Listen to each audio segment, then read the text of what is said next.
Bwana Yesu asifiwe. Bwana Yesu asifiwe. Jana katika kutafakari nikiwa mahali katika kutulia, nikamkumbuka baba mmoja ambaye nilipojitahidi kukumbuka ni lini tulikutana naye, ni zaidi ya miaka 20 iliyopita. Ni miaka mingi, lakini katika kumkumbuka nilimkumbuka wakati namwomba Mungu najiandaa kwa ajili ya somo hili ambalo leo ikiwa siku ya mavuno. Nikamkumbuka nilipokumbuka mambo au huduma mbalimbali ambazo nilianza kutumiwa na Mungu nikiwa kijana mdogo kabisa. Hiyo miaka 20 na kitu iliyopita, huyu baba nilimuita kutoka nchini Kenya aje Tanzania upande wa Mwanza, na akafika Geita pia, na baadaye tulikuwa na mpango wa yeye afike kijijini kwetu kule Nyamalimbe. Huyu baba anatoka upande wa Eldoret. Na yeye ni mchungaji. By then alikuwa ni mchungaji. Wakati nimekaa jana nikakumbuka ushuhuda wake. Huyu kwa sasa anaitwa Bishop Dr. Eli Rop. Alipokuwa anafundisha tukiwa naye kule Mwanza, alisema ushuhuda mmoja ambao jana ulikuja afresh, kwa upya kabisa. Akasema yeye alipoitwa kutumika upande huo wa Eldoret kama mchungaji, mahali ambako Mungu alimwelekeza kwenda kufanya huduma ilikuwa ni eneo la watu maskini, watu wa kiwango cha chini, na Mungu akamwambia aende kuanzisha kanisa mahali pale. Eli Rop akatii. Yeye mwenyewe maisha yake ukitafasiri kiuchumi alikuwa na kiwango cha chini sana kwa habari ya mali, na kwa hivyo aliitikia hiyo sauti na kaenda. Alianza kutumikia au kuhubiria watu ambao ni maskini, watu ambao wanafanya kazi za kwenye mashamba ya miwa. Chakula wanapata wengine kwa shida, lakini pia alipowatazama kuna wakati alijiuliza, hivi hawa watu Mungu amenituma kwao? Wakati mwingine matoleo yaliyokuwa natolewa aliona hayawezi kupeleka mahali popote huduma, lakini Mungu alimpa uvumilivu, na Mungu alichomwelekeza ni hiki: afundishe neno bila kulipindisha, bila kuligoshi, ikiwemo kuwafundisha utoaji katika hali walio nayo. Katika hali walio nayo. Kama kuna mtu atakuja na kipande cha mua, hicho atamletea Bwana amtolee. Kama kuna mtu atakuja na yai moja, atakuja na hicho. Kama kuna mtu atakuja na Kenya shillings, labda ni 10 au 20, ni hiyo. Watu hawa wakasikia mafundisho, wakawa watii. Baba huyu na yeye akajikita kwa uaminifu kukaa kwenye neno na maombi. Tunapowaalika kwenye maombi, sio swala la mchezo. Kanisa lisiloomba, familia isiyoomba, mtu asiyeomba, huyo ni hatari. Wakajikita katika maombi, akifundisha na wao kwa uaminifu wakitoa hawa maskini. Bwana Yesu asifiwe. Baada ya mwaka mmoja akiobserve watu hawa, alianza kuona mabadiliko ya kiuchumi kwenye familia za watu hawa, mabadiliko ya kiroho kwa watu hawa. Gradually watu hawa walianza kukua kiroho, walianza kukua kiuchumi. Mchungaji na yeye akaanza kukua na kuongezeka katika huduma yake. Kwa sababu gani? Watu hawa maskini wamefundishwa neno, wakalielewa, wakaliweka kwenye matendo. Ndugu zangu, nilipomkumbuka Eli Rope jana, nikaangalia baadhi ya sehemu alizopita, anazunguka huku duniani, na wakati ninakutana na huyu bishop, tayari Mungu alikuwa amempatia radio station na television zikiran kuwafikia Wakenya na watu wengine ulimwenguni kote. Na TV yake inaitwa Sayare. Ukitoka hapa utaangalia Sayare kule ilikotokea. Background ya huduma hii Sayare ni sauti ya rehema. Bwana asifiwe. Nimetamani kutumia dakika hizi kusema ushuhuda huu, kwa sababu wengine huwa tunasema, unajua mambo haya kwa kina Daudi. Unajua Daudi alikaa na watu maskini mahali fulani na Mungu alimtendea Daudi. Lakini hata hapa Tanzania wako watu wengine ambao wamepractice vitu hivi na Mungu akatenda. Kwa bahati mbaya, ninakumbuka tulivyoagana na huyu mchungaji. Wakati huo alikuwa ametokea ng'ambo, ana gadgets mpya, na ndugu zetu pale Mwanza walijitahidi kumwibia, akaenda bila vitu hivyo. Ilikuwa ni huzuni, lakini alipanda mbegu ambayo ilikuwa kubwa na ya baraka. Nilichojifunza katika maisha, katika huduma, ninachotaka kusema, mwendelezo wa somo ambalo tulianza au tuliendelea kwa juma lililopita. Leo natamani usikie kitu hiki kinachosema sababisha utofauti kwa sadaka yako. Make a difference through giving.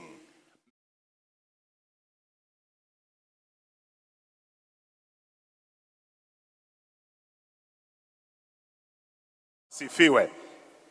Ingawaje hii theme kumbe kwengine imeleta matatizo.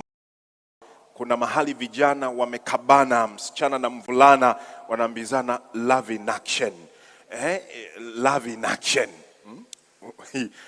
Yani wengine tunatafasiri vingine, lakini kuna mahali kumbe kwingine imetafasiriwa ovyo. Mtu anataka kuingia kwenye uzinzi na uasherati, kuna mahali kumbe wengine hiyo thimu imewanufaisha kwa njia hiyo, na shetani anashangilia. Ole wao. Lakini ninachojua, love in action imezaliwa kutoka kule kwa Luka, Msamaria ambaye anatumiwa kuonesha jirani ni nani. Bwana asifiwe. Bwana asifiwe. Huyu jirani ambaye Biblia inamuonyesha ni yule aliyetumia nguvu zake, ni yule aliyetumia muda wake, ni yule aliyetumia mali alizo nazo kusababisha utofauti. Bwana asifiwe. Na leo tunazungumza kwamba sababisha utofauti kupitia sadaka yako. Sababisha utofauti kwa sadaka yako. Ninajua huwa tunatoa sadaka. Hata leo tutatoa sadaka. By the way, leo ni siku ya mavuno katika kanisa letu. Na siku ya mavuno wana Sayuni wameimba, lakini kwenye vitabu tumeimba mwaka huu namna ambavyo mwimbaji alitunga wimbo huo. Na mimi ningependa kuendelea kusema kwa sadaka, kwa mapato, kwa mali ambazo Mungu ametubariki nazo, tunaweza tukasababisha utofauti. Bwana asifiwe. Jina la Bwana libarikiwe. Nisaidie kujua kama jirani yako anasema amen au anaitikia.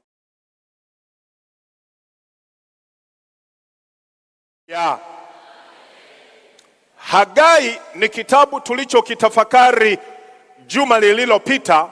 Nabii huyu ambaye alinyanyuliwa kutoka kwa manabii nyakati zile, akatumiwa na Mungu kuwasisitiza, kuwahamasisha, kuwatia moyo, kuwa stimulate hawa watu waone ya kwamba kukaa kwenye nyumba za mbao, Biblia inasema exactly wanakaa kwenye nyumba nzuri, nyumba za mbao, wakati nyumba ya Bwana haipendezi.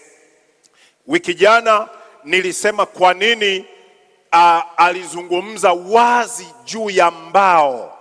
Nyumba za wale watu nyakati zile zilikuwa zinaonekana katika kiwango kizuri, mbao nzuri, zimepakwa au zinaonekana katika hali nzuri, lakini ungeenda kwenye hekalu la kuabudia ilikuwa halipendezi. Hagai ule mstari wa 7 na wa 8 anasema hivi, Bwana wa majeshi asema hivi, zitafakarini njia zenu, pandeni milimani, mkalete miti, mkaijenge nyumba, nami nitaifurahia, nami nitatukuzwa, asema Bwana. Zitafakarini. Tuliona tunapomwendea Mungu katika hali ya utoaji, si vyema tu kukurupuka, lazima kuna kutafakari mazingira tulio nayo, huduma tulio nayo, nyumba tulio nayo, uhitaji tulio nao. Na kwa wale waliokuwepo wiki jana na hata wiki zingine zilizopita, nilisema ya kwamba katika vikao vyetu uhitaji uliobainika tulio nao sasa kama kanisa, tunatakiwa tujenge nyumba mahali pale Changanyikeni, na hili ni jambo ambalo Mungu anatuita tulifanye. Sasa tunaweza tukasababisha utofauti, tunaweza tukasababisha matokeo makubwa kupitia mavuno ya leo. Bwana asifiwe. Bwana asifiwe. Tunaweza tukasababisha utofauti kwa kupanda mlimani. Leo nadhani hapa Dar es Salaam hapa paliitwa mlimani kwa sababu ni kwenye mwinuko. Amen. Amen. Leo sitawaambia mahubiri the same kwamba twendeni mlimani, tayari tuko mlimani, isipokuwa kama ni application ya Hagai alichokisema leo, mimi nitasema twende tukaangalie kwenye mabanda ya kuku, kwenye mabanda ya ng'ombe na nguruwe na bata, lakini pia eneo la benki kule kuna nini tumewekeza kwenye mashamba yetu, na mimi nitasema twendeni huko sasa, na tunapokwenda tuangalie, twende tunazitafakari njia zetu, kwamba kwa hivi alivyotubariki Mungu tunamletea nini kuijenga nyumba ya Bwana. Bwana asifiwe. Kama ni mlimani, mwambie jirani yako tayari tuko mlimani. Bwana asifiwe. Bwana Yesu asifiwe. Sasa kama kanisa tunaweza tukafanya mambo makubwa, familia, kampuni zinaweza zikatafakari kwamba nini katika mavuno ya mwaka huu, kwa sababu leo tunafanya utoaji wa mavuno ambao utakuwa endelevu. Tumeambiwa na mleta matangazo mpaka tarehe 28, lakini pia tutakapofikia 28 hakutakuwa na mstari wa kusema yeyote aliyebarikiwa mavuno sasa ni mwisho, hautaleta. Bado kutakuwa na room. Lakini ninachotaka kusema asubuhi ya leo, umekuja ibadani, unatufuatilia kwa njia ya mtandao, sadaka yako ambayo ni mali, fedha, vitu ambavyo Mungu amekupatia vinaweza vikasababisha utofauti, vinaweza vikaleta matokeo makubwa katika kanisa letu na jamii kwa ujumla.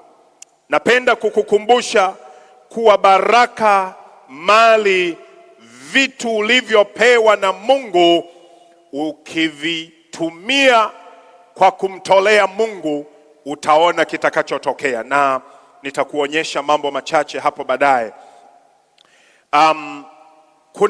Inawezekana kuna mahali ambapo pana uduni, pana hali isiyofaa, lakini nilichokishuhudia kupitia maandiko au experience ya kwamba wako watu ambao wanamtolea Mungu wakiwa katika hali ya uduni, matokeo yake wanabadilika na hawabaki katika hali ya uduni. Bwana asifiwe. Mimi na wewe na vitu tulivyo navyo ni mali ya Mungu. Mimi na wewe, Bwana asifiwe. Nikiwa nimesimama hapa ninaona kuna magari yako pale. Kuna watu wamekuja nayo wameyapaki hapo. Ukweli tunakuruhusu kusema ni gari langu. Lakini nataka kukukumbusha hayo magari nayo yaona pale ni magari ya kanisa. Amen. Mwambie jirani yako pale nje tumepaki magari ya kanisa. Kwa sababu hata mimi ni wa kanisa. Mbona mmeacha kusema ndugu zangu? Bwana asifiwe. Bwana asifiwe. Mali, vitu na sisi wenyewe ni mali ya Mungu mwenyewe. Sasa ni nini ambacho tunaweza tukafanya? Ni vizuri tukamtazama Mungu na kuona ya kwamba ndiye aliyetubariki na hivi vitu, na hivyo anapotuita tumletee sadaka, anataka aone mambo kadhaa. Sababu kadhaa za kumtolea Mungu ni kuonyesha shukurani. Sitajikita huko kufafanua. Ni kuonyesha shukurani. Ulishawahi kukutana na mtu asiye na shukurani? Halo? Ulishawahi kukutana na mtu asiye na shukurani? Unamfanyia kitu na asikushukuru. Inaweza ikawa ni mwanafunzi, inaweza ikawa ni mzazi, inaweza ikawa ni mwajiriwa, inaweza ikawa ni kwa namna yoyote. Biblia Yesu anauliza, wako wapi wale 9? Wako wapi? Mliponywa wengi, lakini mbona ni wewe peke yako uliyerudi? Kumbe tunapomtolea Mungu kile tulicho nacho, tunamwambia Mungu asante. Kingine ni kuonesha unyenyekevu. When we give, tunaonesha unyenyekevu mbele za Bwana. Lakini pia tunapotoa, sababu ya kutoa ni agizo, ni agizo. Haleluya! Kwa sababu hizi tatu za kutoa, naomba mindset yako, naomba mtazamo wako juu ya utoaji jaribu kubadilika. Kumbe usipomtolea Mungu inaweza kaonyesha wewe si mtu wa shukurani. Unaweza kuwa unadai uongezewe na sio kumshukuru. Lakini pia sio unyenyekevu. Unaweza ukaonekana una kiburi kwamba nimekubariki navyo, lakini kumbe unyenyekevu hakuna, na unaweza uonekane sio mtii. Kumbe utoaji ni kutii kila ambacho Mungu ameagiza. Sasa kwa dakika chache naomba tujikite kwenye matokeo ya utoaji. Tunapomtolea Mungu, what happens? Tunapomtolea Mungu, tunapokwenda kumtolea Mungu juu ya mavuno ya leo, wiki kesho, nini ambacho kinatokea? Bwana Yesu asifiwe. Jina la Bwana libarikiwe. Katika kitabu cha Mambo ya Nyakati ya kwanza tuliyosoma, kuna maneno hapo Daudi anayazungumza. Kwanza mwandishi anaweka audience hii ni ya watu gani? Audience anayoizungumzia ni ya watu gani? Ule mstari wa 6 anasema, ndipo wakuu wa mbari za mababa na wakuu wa kabila za Israeli na maakida wa maelfu na wa mamia pamoja na wasimamizi wa kazi ya mfalme wakajitoa kwa hiari yao. Umeona audience iliyokuwepo hapa? Sio watu wachache. Anapozungumza anazungumzia watu wengi waliokusanyika, wamekuja siku ya kumtolea Bwana, kama ambavyo sisi leo tunapaswa Bwana. Sasa watu hawa walimtolea Bwana.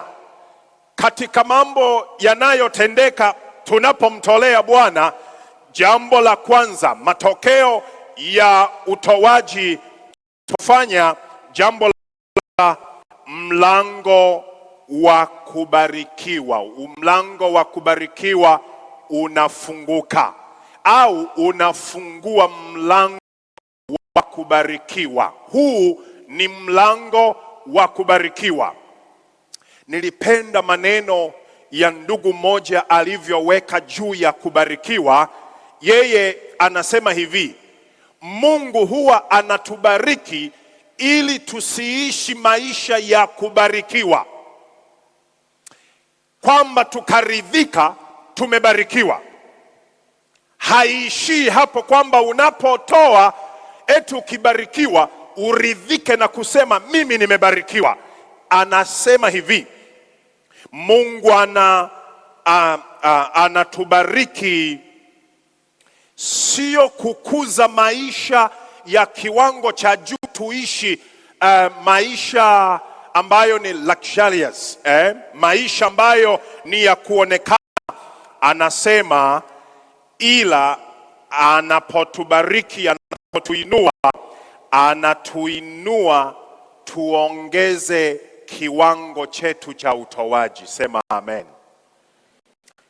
God prospers not to raise our standard of living, but to raise our standard of giving. Kuna watu wanapobarikiwa, imagine alikuwa anapokea mshahara 100,000, anatoa 1,000. Mungu amembariki mshahara wa 500,000, anatoa 1,000 au 2,000. Mungu anapokubariki, kusudio lake wewe kubarikiwa ni kwamba uongeze kiwango cha yeye kumtolea. Na unapomtolea kuna sababu, anataka usababishe utofauti. Haleluya, haleluya. Kwa hivyo usije ukakaa mahali Bwana amenibariki. Ukiangalia kuna magari 6, 7. Ukiangalia huku kuna baraka hizi za sijui kama ni uwekezaji ulioweka. Halafu ukiangalia kule bank account, ukipita akaunti ya kwanza, ya pili, ya tatu, ya 4, ya 5. Muulize jirani yako, una akaunti ngapi benki?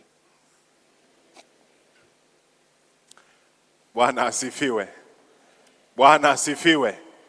Haleluya. Kuna watu wanasema natarajia kufungua. Haleluya. Luka 6:38 anasema toweni, nanyi mtapewa. Give and it will be given to you. Na kiasi kile mnachokipima au mnachopimia, ndivyo hivyo na wewe utafanyiwa hivyo hivyo. Mungu atusaidie. Katika eneo la utoaji, ni eneo ambalo wako watu walipo capture jambo hili na kuliweka katika matendo, walishaona ni mlango wa baraka. Haleluya. Jina la Bwana libarikiwe. Jina la Bwana libarikiwe. Utoaji unasababisha utofauti ya kwamba wewe unabarikiwa, lakini unapobarikiwa kuna watu wanaendelea kuhisi utofauti katika maisha yao. Lakini jambo jingine, matokeo ya sadaka yako ambayo unaitoa, sadaka yangu ninayoitoa, jambo jingine, inafungulia ulinzi, inasababisha ulinzi katika maisha yako.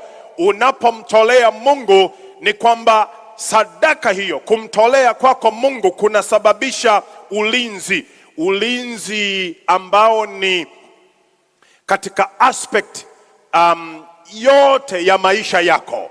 Malaki 3:11, Malaki 3:11, neno linasema hivi. Malaki 3 ni kitabu baada ya Mwanzo, si ndio? Hebu muulize jirani yako, ameshafika kwenye Malaki? Bwana Yesu asifiwe. Malaki 3:11 inasema hivi, inasema hivi: nami kwa ajili yenu. Hebu sema kwa ajili yangu. Kuna mtu sijamsikia akisema kwa ajili yangu.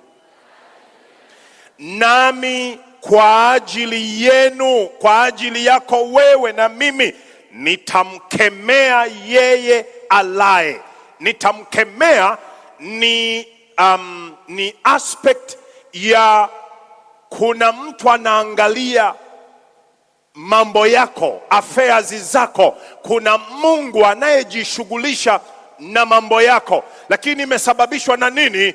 Ukisoma mstari wa 10, kuna kilichosababisha. Imesababishwa na leteni zaka kamili ghalani.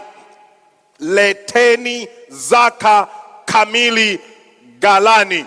Muulize jirani yako, zaka lile fungu la 10 wewe huu unalipeleka wapi? Hebu muulize jirani yako. Najua watu hapa watainama tu. Bwana asifiwe. Kuna watu hawajawahi kudiriki, kuthubutu kuleta zaka nyumbani mwa Bwana. Jaribu, utaona matokeo ya kumtolea Mungu. Anasema hivi, nami kwa ajili yenu nitamkemea yeye alaye. Kama kuna kitu ambacho Mungu anashughulika nacho, ni kwa habari ya mtoaji. Anafika mahali anasema, huyu mtu anasababisha utofauti.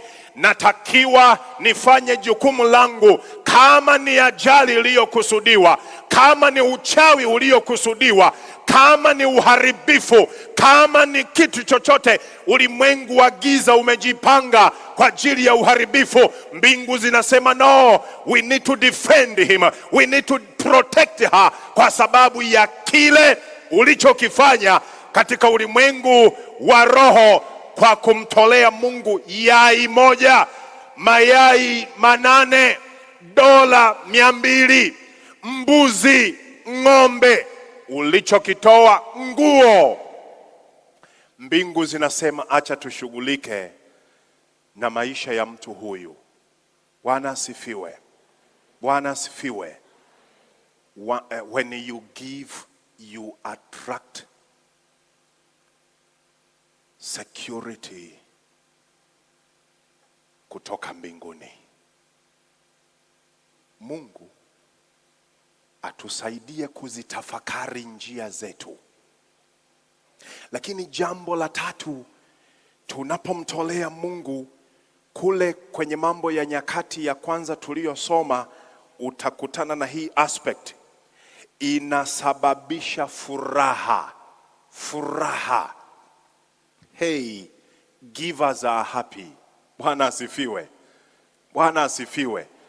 Watoaji utawakuta wanamtolea Mungu kwa furaha. Kunaweza kukawa na shida na jambo fulani ambalo Mungu analileta kwa mtu huyu, au hata kama ni kanisani hapa tunapomtolea Mungu, givers gives wakiwa na furaha. Ingawaje, sikiliza, unaweza ukamwona mtu ndani ya moyo wake kuna hali fulani ya maumivu. Hayo maumivu tunaweza tukayatafasiri kama maumivu, lakini when this person gives, kuna mambo ambayo yanatokea. Kwa wakati huo anaweza onekane kama amepoteza au lakini watoaji ambao wanajua ya kwamba ninamtolea Bwana na Bwana atafanya jambo, huwa kuna furaha, kuna furaha inayokuweko huko ndani. Daudi alipowatazama wakuu wasimamizi wakiwa wamemtolea Bwana, Biblia inasema nao walimtolea, walipomaliza kutoa walifurahi. Nadhani kuna research tunahitaji kufanya, sio katika kitivo cha psychology au wapi, tunapokuja kanisani, hasa wakati wa sadaka, mtu akague sura na labda kuwe na questionnaires huko ndani, anajisikia namna gani. Lakini inaweza kuwa ni ngumu, au inawezekana labda mimi naongea, kuna watu walishafanya hivyo tayari. Inawezekana ukienda kwenye libraries labda hapa au huko duniani, inawezekana kuna thesis au dissertation ya mambo kama hayo yalishafanyika. Lakini kwa mtoaji anapomtolea Mungu, utoaji una promote furaha. Haleluya. Mungu atusaidie tunapokuja mbele za Bwana, tulete cheki kwa furaha, tulete mali au vitu kwa furaha, tulete hizo dola, shilingi kwa furaha. Maana furaha, mtu aliye na furaha kwanza anaongeza maisha ya kuishi. Bwana asifiwe. Wewe jaribu kukunjamana uso kuanzia Januari mpaka Disemba, unaenda kusapresi miuni ndani ya mwili wako. Haleluya. Haleluya. Twende tutoe kwa furaha, maana Mungu anatamani tunapomtolea kuna furaha. Watu hawa walipotoa walimtolea kwa furaha. Ukisoma Mambo ya Nyakati 29:9 kuna kitu hicho kinatokea. Mambo mawili ya mwisho, matokeo ya utoaji. La 4, inaimarisha uchumi wa kanisa. Inaimarisha uchumi wa kanisa. Matokeo ya utoaji, kanisa husika linaimarika kiuchumi. Bwana Yesu asifiwe. Bwana Yesu asifiwe. Ndugu zangu, niwape ushuhuda huu. Mwenyekiti kamati ya fedha nadhani alishawahi kusema, kuna wakati corona ilihit Tanzania, tuli experience, na kwingine huko makanisa yalifungwa, na sisi huku hatukufunga makanisa, tuliendelea kuja, lakini ambao walikuja kanisani ni wachache. Na wakati corona imepamba moto na watu wameogopa kuja kanisani, hata kama hatukuzuiwa Tanzania, hatukuwa na lockdown, kilichotokea kiwango cha utoaji kilishuka. Wapo waliojitahidi, anatuma kwa njia ya benki, wengine wanajitahidi wanakuja. Kiwango cha uchumi au cha hali ya kanisa letu katika income ilishuka. Kule kwingine kuna wachungaji waliopata shida, nchi zilizofungwa, na hasa hakuna kitu ambacho kimefanywa juu ya uwekezaji juu ya kanisa.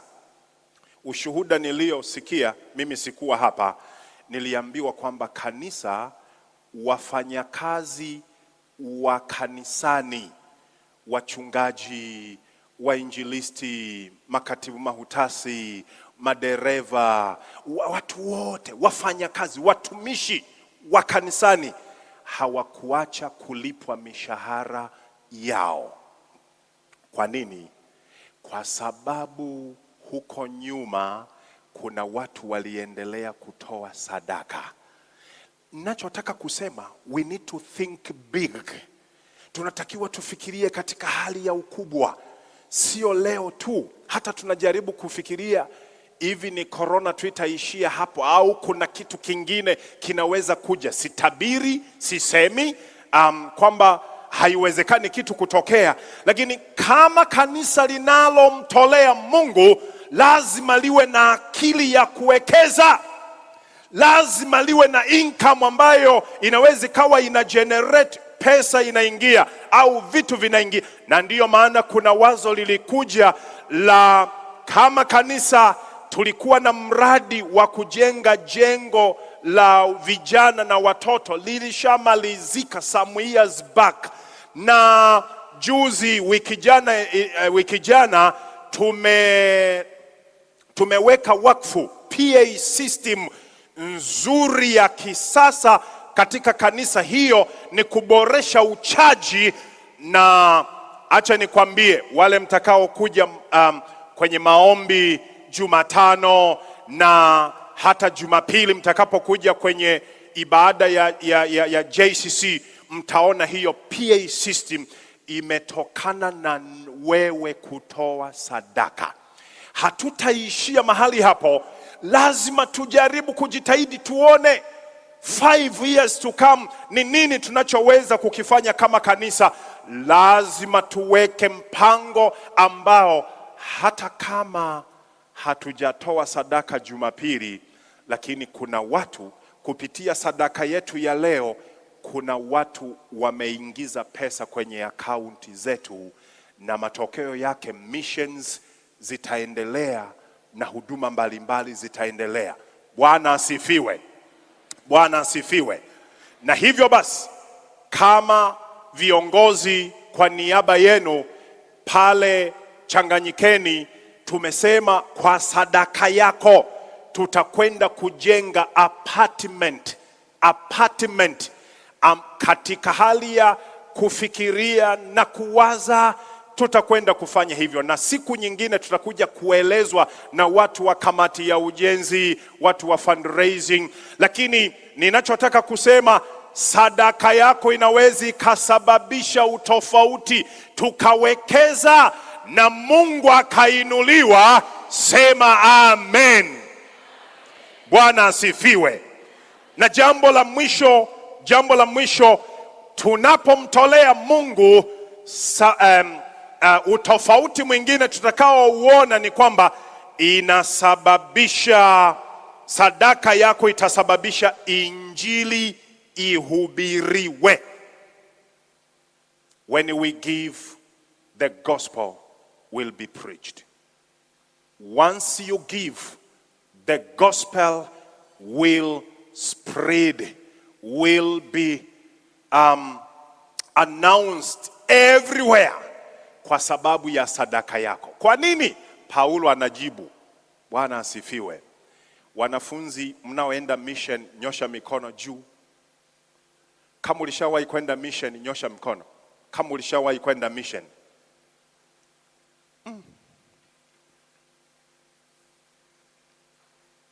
Bwana asifiwe. Wangapi walishawahi kuleta mabasi halafu wakaenda petrol station wakawambia tumetumwa na pastor mtuwekee mafuta na petrol station yenu itabarikiwa? Mkienda hivyo mtafukuzwa na waandishi wa habari watakuja, itakuwa headline. Mnakumbuka kuna dini fulani, dhehebu fulani walienda airport waende Israel. Passporti ni Biblia.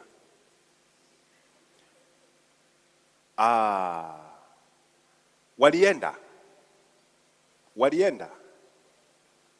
Hutaki kusema walienda? Hawakwenda. Ninachotaka kusema Warumi 10:13 hadi 15 ameanza kwa kusema anafika mahali anasema wataendaje wasipopelekwa. Kumbe hii ni eneo linakutaka mimi na wewe tumtolee Bwana. Matokeo ya kumtolea Mungu sadaka yako, tutapeleka injili. Injili itapelekwa mahali. Wamishenari walikuja kwa sababu ya sadaka zilizotolewa. Asubuhi ya leo napenda kukualika twende tumtolee Mungu mavuno. Unaweza uwe na sababu nzuri leo kwamba pastor, sijajiandaa, sina sadaka. Nataka kukwambia kama una kalamu 6 ziko huko chumbani kwako, kalamu 2 unaweza ukaleta ikawa sadaka. Unaweza ukawa na miwa, unaweza ukawa na mikungu ya ndizi, unaweza ukawa na mifugo, unaweza ukawa na pesa. Vyote hivyo ni mali ya Bwana. Unaweza ukawa leo haujajiandaa na kukaribisha wiki kesho. Tusimame.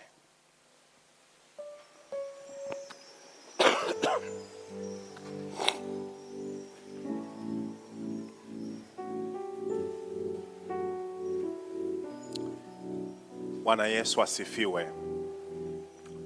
Kuna watu tuko hapa, inawezekana huwa ni wataalamu wa kulaumu, kulalamika.